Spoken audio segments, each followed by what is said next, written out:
सात संगत जी, प्यार से कहना धन निरंकार जी। तो जो मुख्य बात हर कोई अपने वचनों में यही कि सांसें तो खत्म हो जाएंगी एक दिन, तो जीते जी भी ये ब्रह्म ज्ञान लेकर मुक्ति मिले लें और फिर जीवन के बाद भी इस आत्मा का मिलन इस परमात्मा से स्वाभाविक हो जाएगा। तो संतों ने हमेशा यही बात समझाई कि इस जीवन में किस तरह हर समय की भक्ति की जा सकती है। ये संत मति को अपनाते हुए हर कोई अपने जीवन में जब चलता है तो कोई भी कार्य करते हुए ये भक्ति करनी साथ ही संभव हो जाती है। फिर एक कोई अपनी दिनचर्या में फर्क नहीं लाना पड़ता। वही काम जो पहले भी करते थे वही अब करते हैं, बस अब मन इस परमात्मा से जुड़ा है तो बहुत ही सहजता से सारे कार्य हो रहे हैं। दिल फिर हर समय एक और सोच संतमति के अनुसार है तो पूरे संसार का कल्याण करने का दिल इस मन का करता है। फिर सिर्फ अहंकारी होके, सेल्फ सेंटर्ड होके, सिर्फ अपनी ही एक सेल्फिश, एक अपने ऊपर ही केंद्रित नहीं, फिर ये बात की समझ आ जाती है कि जहाँ ये कुछ घर परिवार दोस्त इत्यादि ये छोटा सा दायरा हमारा नहीं है, ये वासुदेव कुटुंबकम की भावना कि पूरा संसार एक परिवार है। क्योंकि इस हर पूरे जहाँ पे भी ब्राह्मण की बात करें, कण कण में परमात्मा है तो हर एक में परमात्मा है। फिर वो एक भाषाएं चाहे हों, क्षेत्र हों, एक रंग के आधार पे, कल्चर के आधार पे ये भेदभाव होने, ये मन में नफरतें आनी फिर संभव नहीं होती, क्योंकि हर एक में परमात्मा के फिर दर्शन है। तो कौन बड़ा कौन छोटा, कौन अपना कौन पराया, सभी अपने, सभी जैसे हम हैं, हमारे अंदर परमात्मा तो हर एक में भी। तो बात वही, फिर ये इंसानों से भी प्यार होता है। फिर संतों को तो हर समय परवाह अपने से ज़्यादा औरों की होती है। जैसे एक कहानी भी अक्सर हम सब ने बहुत बार सुनी है कि एक बार एक समुद्र किनारे हाई टाइड आ जाती है, वो लहरें ज़्यादा उठ उठ के समंदर तट पे आ जाती हैं और जैसे ही वो लो टाइड हो जाती है, वो पानी नीचे वापस गिरता है, तो वो लहरों के साथ आई हुई मछलियाँ वही समंदर किनारे तड़पने लगती हैं, क्योंकि वो पानी के बहाव के साथ वापस अंदर पानी में नहीं आ सकती अब। तो वही एक बच्चा जो एक एक मछली को तड़पता देखकर उसकी पूरी कोशिश की एक मछली पकड़ के पानी में वापस डाल दिया जाए, फिर दौड़ के आकर दूसरी तड़पती मछली को पकड़ के डाल दे। और वही एक उसका मित्र सवाल करता कि एक मछली को तो पकड़ लोगे, पर यहाँ तो बहुत मछलियाँ हैं, कैसे हर एक की मदद कर पाओगे, कैसे हर एक के प्राण बचा पाओगे। तो जवाब वही कि है, चाहे एक को ही मैंने पकड़ के पानी में डाल दिया तो मैंने इसके जीवन में कितना बड़ा एक योगदान दे दिया, इसको बचा लिया। I made a difference to this one. ऐसे करते करते एक बात वही कि अक्सर हम भी सोचते हैं कि हम एक ही इंसान हैं, तो हमारे कोई काम करने से अच्छा बुरा क्या ही प्रभाव पड़ सकता है, क्या ही एक डिफरेंस हम ला सकते हैं। तो बात वही कि संतों ने युगों युगों से यही समझाया, अभी भी समझा रहे हैं कि संसार में अगर हर जगह आग लगी है तो खुद एक आग को बढ़ावा ना देने का काम किया जाए, आग बुझाने वाला काम किया जाए। उसी तरह जैसे उस बालक ने भी कि चाहे दिख तो रहा था बहुत मछलियाँ पीड़ा में है, पर कैसे ज़्यादा से ज़्यादा कोशिश करके हर एक की जान बचाई। हाँ, हर एक की नहीं बचा पाया, पर जितना उससे हो सका ऐसा ही सेवा भाव अगर हम हमारे अंदर भी लाएंगे तो बात वही कि एक संसार में अगर आग लगी है तो जितना भी कंट्रीब्यूशन, जितना भी योगदान हम वो शीतलता देने में लगा सकते हैं उतना तो दें। इस वजह से खुद को ना एक छोटा मान ले कि हम कर भी लेंगे तो कोई बहुत बड़े दायरे तक नहीं कर पाएंगे। तो वही जहाँ अक्सर हम वही बात सुनते हैं कि एक छोटा सा दायरा ही चाहे सही, घर परिवार मित्र इत्यादि ही सही, वहाँ से ही अगर शुरुआत है और अगर उससे भी ज़्यादा छोटा दायरा कि हम खुद तो अपने ऊपर ही हम कितना फोकस कर सकते हैं एक अच्छाइयों की तरफ अपने जीवन को मोड़ने की। तो जहाँ अहंकार या कोई सेल्फिशनेस की बात है तो एक अपने ऊपर केंद्रित करने का मतलब ये भी है कि हम एक अपने आप की ही सोच रहे हैं और किसी की नहीं सोच रहे, और वो किस सेंस में है, वो पॉजिटिव है कि नेगेटिव। अगर तो अपनी कमियों के ऊपर सोच रहे हैं, उस लिहाज में एक सेल्फ सेंटर्ड होके सोच रहे हैं कि हम में क्या बुराई है वो समझें और दूर करें, तो वो सेल्फ सेंटर्ड उस तरह होना मुबारक है। और अगर ये बात कि हम किसी का हक लेना चाहें या ईर्ष्या कर रहे हैं, एक अपने लिए सब कुछ हासिल कर रहे हैं, तो वो संतमति के अनुसार नहीं है। तो कैसे भाव वही कि अपने तक सीमित रखना है। अगर किसी की बुराई नज़र में आ गई उसको आगे फैलाना नहीं है, कोई गॉसिप नहीं करनी, कोई एक उस भाव को नहीं अपनाना कि हमने किसी के बारे में कुछ पता चला है वो 10 लोगों को और बताएं। नहीं, एक संतों का दिल तो इस तरह होता है कि किसी की कमी आ भी गई तो वो खुद को ना नजर आए, और अगर अगले के सुधार के लिए उसको कुछ कहना भी है तो बहुत ही नम्रता से और उसके वाक्य ही शुभ चिंतक के रूप में एक बात समझाने का प्रयत्न। और ये छोटे दायरे से फिर बड़े दायरे में भी संत यही समझाते हैं कि जीवन भर तो एक अच्छे मनुष्य बनकर रहना, संतमति अपना के मानवीय गुणों को अपनाकर जीवन बहुत ही सरलता से जिया जा सकता है। पर वो गुणों का रिमाइंडर नहीं, एक गुणों को अपनाकर जीना है, और वो गुणों को अपनाना स्वाभाविक हो जाता है जब इस परमात्मा को मन में बसा ले हमेशा के लिए। तो इस परमात्मा के साथ जब जुड़ गए, इसी का रूप हो गए, हर एक में इसी को देखा, तो फिर हर एक के लिए अच्छे भाव ही आएंगे। एक मन हर एक के लिए परोपकारी हृदय, विशाल हृदय बनेगा। तो ऐसी ही भक्ति का करने का, समझाने का तरीका संतों का हमेशा से यही रहा है कि इस परमात्मा को अपना लो तो सब अपने बन जाएंगे। ऐसे भक्ति करना, वो प्रेमा भक्ति, प्यार में चूर होके इस परमात्मा के लिए एक अनुमान वाली भक्ति नहीं कि परमात्मा कहाँ है, पहले परमात्मा को देखकर हर समय अंग संग इस ब्रह्म ज्ञान द्वारा, और फिर ये प्यार होना स्वाभाविक है। फिर इंसानों में मनुष्य गुण आने, मानवीय गुण आने स्वाभाविक हो जाते हैं। फिर संतमति अपने आप ही एक धारण हो जाती है, क्योंकि फिर हर एक का भला इस संसार के लिए, पूरा संसार अपना परिवार मानते हुए, अपना ही एक रिफ्लेक्शन मानते हुए,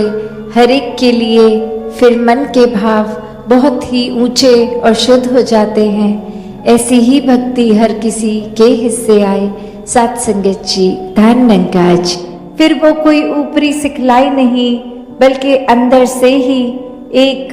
हमारा नेचर बन जाएगा, एक व्यवहार में आ जाएगा, एक हमारा एक कोर ही प्यार जब होगा तो वही पहुंचेगा। और इसी तरह हर जगह जहाँ God is love, love is God, ये प्रेम को परमात्मा के समान का दर्जा जो दिया है, तो ये प्रेम का असली एक भाव क्या है कि हम अक्सर ये भी सोचते हैं कि चलो हम घर परिवार अपने दोस्तों से या जिनको जानते हैं उनके लिए तो ये प्रेम अंदर से निकलता है, हर एक के साथ हम अच्छा पेश आ सकते हैं। तो जिनको नहीं जानते, जो अजनबी हैं या जिनसे जीवन में कभी मिलेंगे भी नहीं, उनको प्यार करना कैसे संभव है। तो बात वही कि जो ये एक है, ये परमात्मा है, जो ये कड़ी जो सबको जोड़ती है, जब इससे प्रेम हो जाएगा तो सभी से प्रेम हो जाएगा। और फिर चाहे किसी के भी स्वभाव कभी हमें पसंद नहीं आते, या कोई हमें लगता है कि ये इंसान तो बिल्कुल मधुर वाणी नहीं बोलता, गाली गलौज या एक ऐसे कठोर शब्द बहुत से बात करके दिलों को भी दुखाता है, फिर ऐसे इंसान से कैसे प्यार हो। तो बात वही कि एक इंसान को अगर हम इसमें परमात्मा का रूप देखेंगे तो वो क्षमा मांगने की भी बात उसके लिए कि परमात्मा इसको बख्शो, इस इंसान में थोड़ी सोझी डाल दो कि व्यवहार सुधर जाए, मन बदल जाए और जुबान से भी ये मीठी बातें ही बोले, और साथ ही फिर अपना भी प्रयत्न रहे कि वो इंसान के जीवन में क्या ऐसा बात, कौन सी ऐसी बात है जिसके वजह से वो परेशानी इतनी आ गई कि स्वभाव और बोल में भी है। तो हम ऐसा क्या योगदान कर सकते हैं जिससे हर किसी को एक कंफर्ट मिले, एक आराम मिले, एक जीवन उनका और बेहतर हो सके। तो यही जो संतों की बात होती है कि हर संत हृदय नवनीत समान, कि जितना इस परमात्मा के गुणों से अपने आप को मिलाएंगे उतना ही ये रूहानियत भी जीवन में घुसेगी, और ये इंसान सिर्फ फिर एक काया रूप नहीं, एक इंसानियत वाकई ही असली इंसानियत होगी जब ये परमात्मा जीवन में आता है, क्योंकि ये तो हर समय ही मौजूद है। सिर्फ फर्क वही कि हम कब इससे जुड़े हैं। ये संसारिक रूप की माया तो हर समय अपने अलग अलग रंग दिखाती है, तो कब कब एक मन वाकई ही इस परमात्मा से जुड़ा है। तो एक जीवन में परिस्थितियां अलग अलग भी आ जाती हैं, एक अपने मन के भी हमारे ऐसे खेल हो जाते हैं कि कभी तो ये मन बहुत ही शांत होता है, कभी इतनी उथल पुथल होती है, कभी मन में एक भाव एक विपरीत दिशा वाले आ जाते हैं, और कभी कैसे विनम्र भी हो जाता है दिल। तो कैसे इस दिल को हर समय के लिए सहज रखें, पावन रखें। इस परमात्मा के सहारे से ही ऐसा हो सकता है कि हर समय एक रस ये मन भी हो जाएगा, फिर ये एक लहर जैसी एक उछाल इस मन में नहीं आएगी,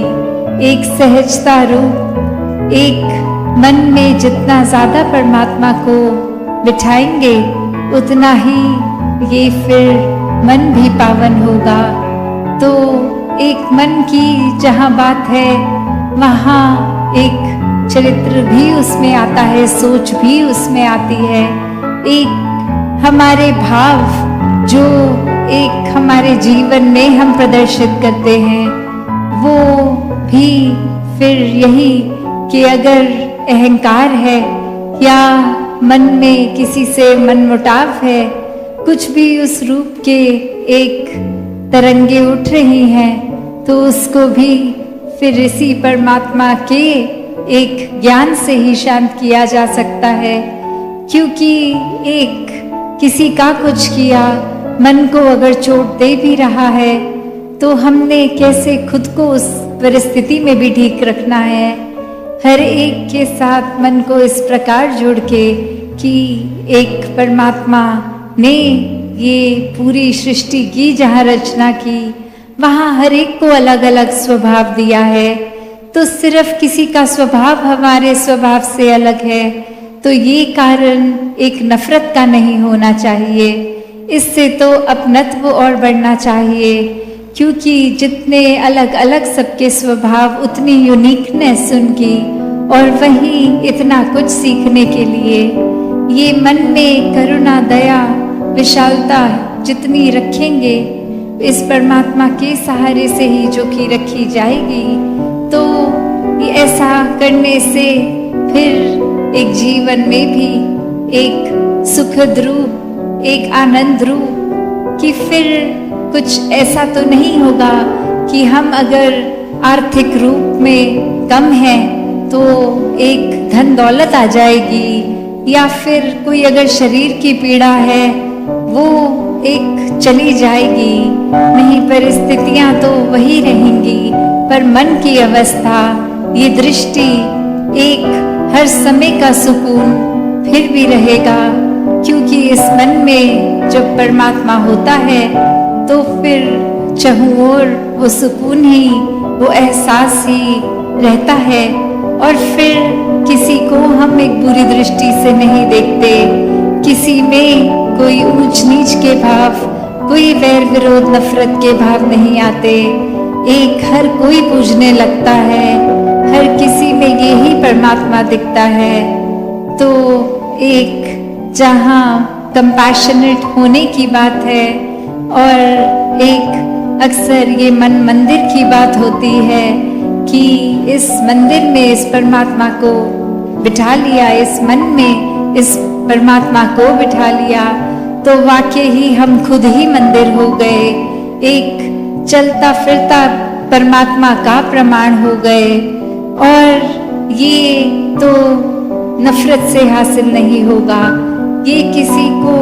एक आंसू देख के नहीं, आंसू पोंछने वाले भावों से होगा, एक हर एक के गम में शामिल होके होगा। हर एक को कैसे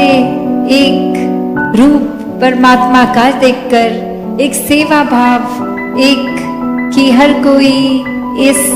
परमात्मा का रूप, और अब ये सेवा भाव कि सिर्फ उस वजह से नहीं कि किसी को कोई ज़रूरत है और हमारे पास वो बल है कि उसकी ज़रूरत को पूरा कर दें। नहीं, ये बल भी परमात्मा ने ही दिया है। तो हम होते कौन है कुछ किसी को मदद देने वाले। तो बात वही कि जो कुछ इस परमात्मा का है, इस परमात्मा की ही सृष्टि को अर्पण, एक मन को खाली बनाना होगा, मन को अहंकार से एक ऊपर उठाना होगा, इस कर्ता भाव को मिटाना होगा, एक सेवा में, मानवता के कल्याण में जीवन को लगाना होगा, और कोई कंपल्शन की तरह नहीं, एक कोई इसलिए नहीं कि ऐसा करने से हम बेहतर इंसान बन जाएंगे, अच्छे कर्म करने से नहीं, एक मन में भाव वही कि अच्छे कर्म तो बाय प्रोडक्ट होंगे जब मन में ये परमात्मा है। और फिर भक्ति भी फिर उस भाव से ही है कि संसार को त्याग के नहीं भक्ति करनी, इस समाज, इस परिवार, इस संसार में रह के भक्ति करनी है, अपने कर्तव्यों का पालन करके भक्ति करनी है, कोई उदासी से मुंह लटका के भक्ति नहीं करनी, एक खुशी से मन झूम झूम कर इस परमात्मा के एहसास में रहता है। जब इस प्रेम में एक मन इतना डूबा रहता है कि फिर ये सहज रूप की भक्ति, हर पल की भक्ति,